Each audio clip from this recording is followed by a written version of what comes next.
Percy and Duck like working at the harbor by the sea.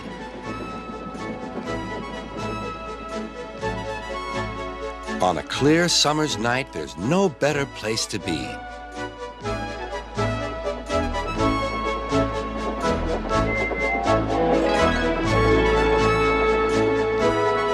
The big ships bring passengers. Cargo ships carry machinery and other things. Duck and Percy puff backwards and forwards with the crates of cargo as they are loaded and unloaded by the quayside. One morning, Duck and Percy noticed that the horizon was packed with sails flapping against the blue sky.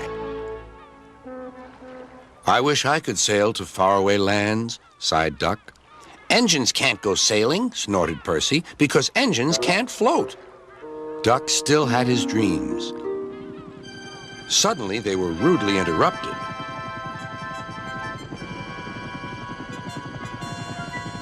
"Wakey, wakey," hovered Harold. "I'm looking at the boats," replied Duck.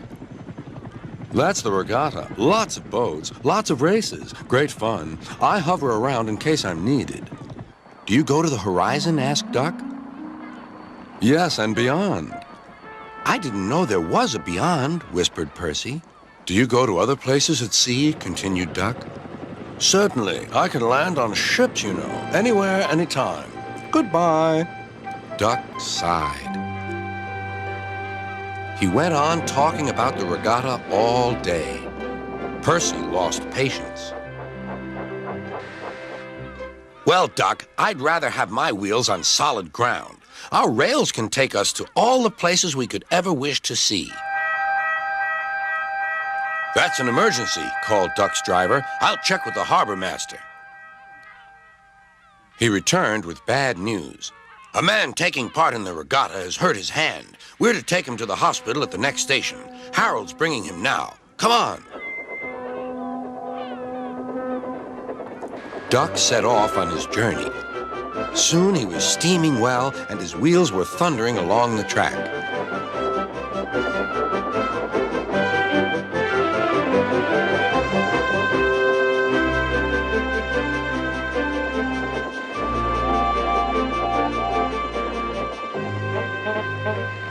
When they reached the station, the man thanked everyone, and Bertie got ready to take him to the hospital.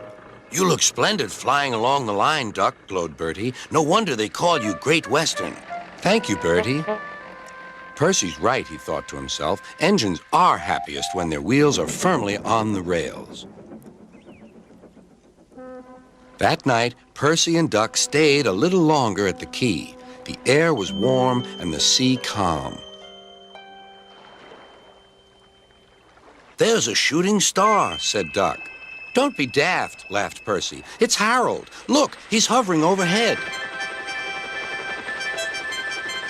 Something fluttered down towards Duck.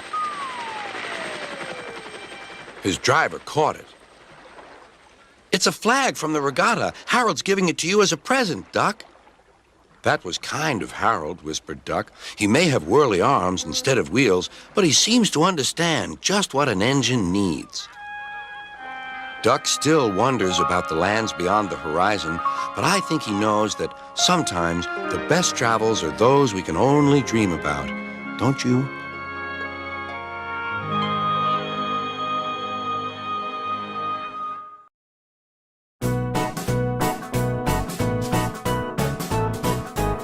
They're 2, they're 4, they're 6, they're 8, shunting trucks and hauling freight. Red and green and brown and blue, they're the really useful crew. All with different roles to play, around Tidmouth sheds so far away. Down the hills and round the bends, Thomas and his friends. Thomas, he's the cheeky one. James is vain but lots of fun. Percy pulls the mail on time. Gordon thunders down the line. Emily really knows her stuff.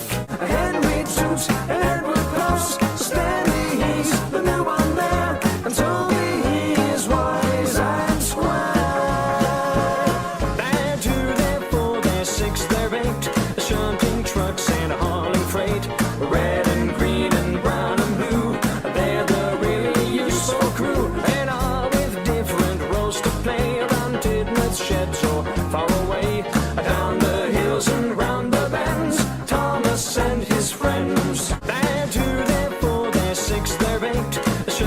trucks in Harbour.